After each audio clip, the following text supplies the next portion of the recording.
Hey guys, welcome back to our channel. Hope you are doing good. Before entering into today's video, make sure if you are serious about learning English, please hit the like button. That motivates us to give you more videos. Okay, let's get into the video.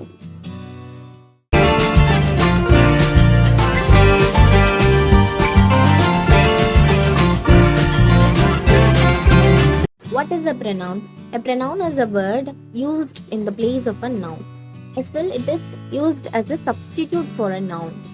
Also, it is known as nouns deputy. So, in simple, pronoun na நவுனுக்கு பதிலாக use பண்ணக்கூடிய words தமிழில் பிரதிபெயர் சொல்னு படிச்சிருப்போம். Okay, here you have the list of pronouns. First person singular I, நான். Plural we, நாம் அல்லது நாங்கள். செகண்ட் பர்சன் சிங்குலர் யூ, நீ. ப்ளூரல் அகெயின் இட்ஸ் யூ, நீங்கள். தேர்ட் பர்சன் சிங்குலர் ஹி, அவர் அல்லது அவன். ஷி, அவள். இட், அது. Plural they, அவர்கள். Look at the example given here. Mahatma Gandhi was born on October 2nd, 1869. Mahatma Gandhi was an Indian politician, writer, lawyer and social activist. Mahatma Gandhi led the nationalist movement against Britain's rule in India. Mahatma Gandhi died on January 30, 1948. Here in the above paragraph, you can avoid repeating the name Mahatma Gandhi till the end of the paragraph. You need not mention his name throughout the paragraph since the entire paragraph is given about Mahatma. Mentioning his name at the starting of the paragraph is enough. In the following lines, you can replace the name Mahatma Gandhi with the pronoun he. See, just like this, you can replace the noun with the pronoun he. Mahatma Gandhi was born on October 2nd, 1869. He was an Indian politician, lawyer, writer and social activist. He led the nationalist movement against British rule in India. He died on January 30, 1948. Here, the pronoun he refers to Mahatma Gandhi. Also, we can see few more examples. Shivan is my friend. Shivan is my well-wisher. In the second sentence, you can use the pronoun he in the place of the noun Shivan. Shivan is my friend. He is my well-wisher. Just like this, you can use. I have a pet dog and I like the dog. Here you can use a pronoun it in the place of dog. I have a pet dog and I like it. Preeti is absent because Preeti is ill. Here in the sentence, you can use she in the place of Preeti. Just like this, you can frame Preeti is absent because she is ill. Okay, then let's see the classification of pronoun. Here you have the kinds of pronoun. The first one is personal pronoun. Next, it's possessive pronoun, reflexive pronoun. The fourth one is emphatic pronoun. Then it's demonstrative pronoun. The sixth one is distributive pronoun. Next comes indefinite pronoun and it's interrogative pronoun. And the last one is relative pronoun. Fine, let's see what is mean by personal pronoun. Okay, a personal pronoun refers to a specific individual. As well, it will change their form to include name, number, gender and case. And here you can see how the personal pronoun is classified. Okay, yes, it's subject pronoun and object pronoun. Do you know what is that the subject pronoun and the object pronoun? Okay, let's see what is that. The subject pronoun acts as the subject of a sentence. Okay, singular I, you, he, she and it. Plural we, you and they or the plural subject pronoun. Okay, and next it's object pronoun. They act as an object of a verb or a verb phrase, right? Singular me, you, him, her, it or the singular object pronouns. And it's us, you and them or the plural object pronoun. Hope you understand what is mean by personal pronoun. Following this, we can see the possessive pronoun. Yeah, what is mean by possessive pronoun? It refers to a specific noun. Also, it will indicate possession, relationship and they show ownership as well. Here you have the list of possessive pronouns. Look at this. From the list of possessive pronouns, mine, yours, his, hers and its are the singular pronouns, whereas the words like ours, yours, and theirs refer to the plural form. For example, this is my bag. These toys are ours. Look at a few more examples of possessive pronoun for your better understanding. This is my house. This is our school. That is your book. That is his shirt. That is her purse. That is their garden. The dog sits in its kennel. Hope this helps you. Next, it's reflexive pronoun. Let's see what is a reflexive pronoun. Reflexive pronouns refer to the person who is the object of a verb and is the same person represented by the subject. They are essential to the meaning of a sentence. They act as the object of the sentence. Also, they show the receiver of an action. It will be followed by a verb or a preposition. For example, Hitler killed himself. Here the word himself refers to the subject Hitler. Also, you can look at these examples. I cursed myself. We blamed ourselves. Kartika laughed at herself.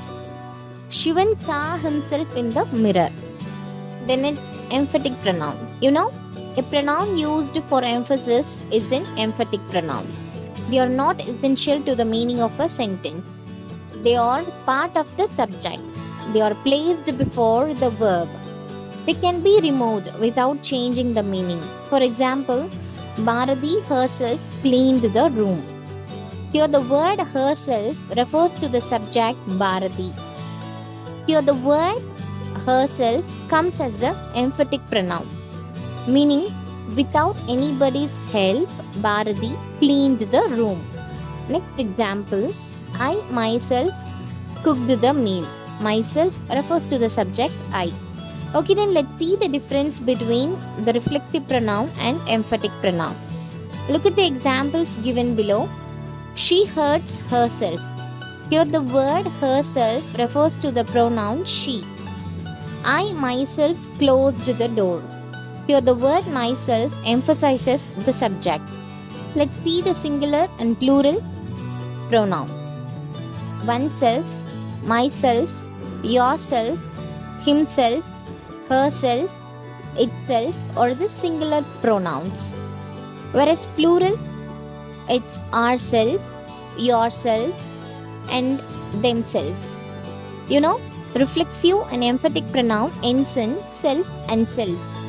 Both reflexive and emphatic pronouns that include myself, ourselves, yourself, himself, herself, itself, and themselves. These can be functioning as self-forming pronouns. Hope this helps you. If you like this video, please hit the like button and don't forget to subscribe to our channel. Okay, then now let's see the demonstrative pronoun. What is mean by demonstrative pronoun? You know, demonstrative pronouns point out things, people, or objects. It will identify and specify nouns and pronouns. Also then, they are used as subject and object pronouns. The following words are the demonstrative pronouns. Look at this. Singular, this and that are the singular demonstrative pronoun. Whereas plural, these and those are the plural demonstrative pronouns. Okay. The pronouns this and these refer to the nouns that are nearby. பக்கத்திலே இருக்கக்கூடிய நவுனை குறிக்கக்கூடிய சொற்கள் அப்படின்னு சொல்லலாம். Okay. Whereas the rest of the two demonstrative pronouns like that and those, they refer to the nouns that are far. ரொம்ப தூரத்தில் இருக்கக்கூடிய ஒரு பொருளை குறிக்கக்கூடிய two words தான் எதுனா that and those. Okay.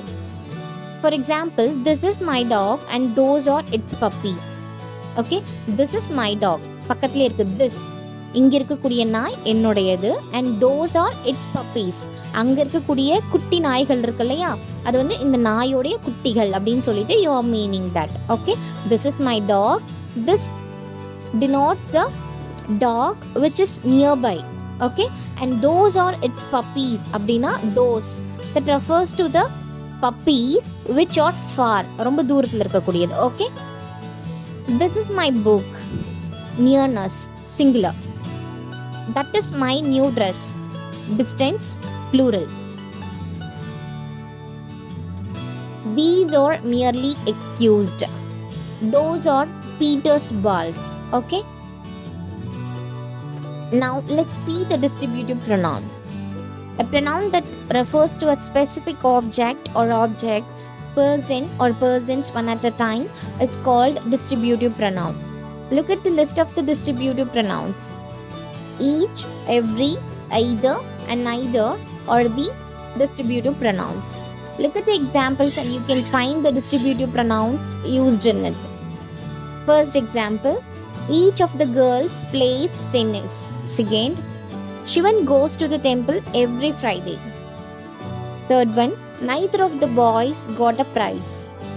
And last one, either team may win the match. Hope this helps you. Following the distributive pronoun, we can see the indefinite pronoun. Pronouns that do not specify an object or person are called indefinite pronouns. The indefinite pronoun refers to one or more unspecified persons, things, or objects. These pronouns refer to people or things without saying exactly who or what they are. Moreover, they do not introduce a class. Okay? Here you have the indefinite pronouns. Look at this. One, someone, any, anyone, no one, none, nothing, anybody, anything, somebody, nobody, everything, some, a few, many, other, others, all, and etc. Here the words ending in one or body is used for people. Just like that, the words ending in thing are used to refer to things. For instance, look at these examples.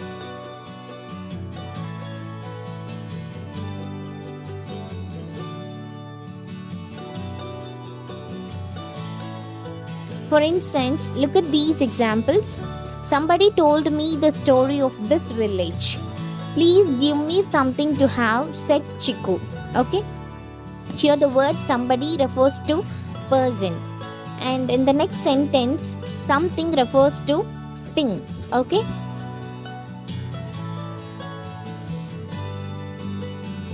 Yeah. Now let's move to the interrogative pronoun. It is the pronoun that frames a question. They are used for introducing questions. They refer to nouns we do not know. Example, who gave you the chocolate? Next example, whose pen is this? And the last one is, what do you want now? Okay? Also, you can see the list of interrogative pronouns. First one, who. The question word who is used when the pronoun comes as a subject. It refers to a person actually. For example, who made the pot? Okay? Next, the next interrogative pronoun is whose. It shows position and it refers to a person. For example, whose bag is this? So it shows a position. Okay? The next interrogative pronoun is what. What is a question word and is used for both subject and object. It refers to a thing. For example, you can frame question using the word what. What is your name? Right? And next interrogative pronoun is which. It is used for both subject and object. It refers to a person or a thing. For example, which of these dresses is yours? Right? And the last interrogative pronoun is whom. Whom is used when the pronoun comes as the object. It refers to a person. For example, whom are you going to meet? Hope this helps you. Next, it's relative pronoun. What is the relative pronoun? Words are used to introduce dependent clauses and connect them to independent clauses are called relative pronoun. Okay? They appear in complex sentences and refer to a noun in the main clause. Both the interrogative and demonstrative pronouns will function as relative pronouns. Okay? Look at the examples given here. This is a girl, she got the first prize. So here the two sentences can be joined into one sentence using the relative pronoun who. See, just like this you can frame the sentence using the relative pronoun who. This is a girl who got the first prize, right? Second sentence. This is the book. I bought it yesterday. So you can join the two sentences into one sentence using the relative pronoun that. See, this is the book that I bought yesterday. So you can use like this. Next sentence. I love those who love me. Here, who is the relative pronoun? Okay. The following words are relative pronouns. Look at this. Who, whoever, whom, whomever, which, whichever, that, and whose. Here the relative pronoun who and whoever modifies the subject and refer only to people. For example, see here, most of the people who live in Kerala speak Malayalam. Okay? Next, who and whoever. These relative pronouns refer to only people and modify the object. For instance, you can see, we don't know whom she invited. Right? Next, the relative pronoun which and whichever. These words modify both subject and object. It refers to things, qualities, and ideas. Right? The example, Kirti liked the gift which I gave her for her birthday. Next comes the relative pronoun that. It modifies both subject and object. It refers to people, things, qualities, and ideas. For instance, you can see Rahman wants to compose a song that will reflect his love for music. Right? Whose. The relative pronoun whose shows possession and refers to people, things, qualities, and ideas. Look at this example, you will understand that. Whose bag is this? Right? Okay guys, I hope this will help you to improve your communication skills. And please don't forget to subscribe to our channel if you would like to continue learning English. As well, don't forget to hit the bell icon to get the latest updates from our channel. Cheers guys! Stay tuned for the next video. Bye bye.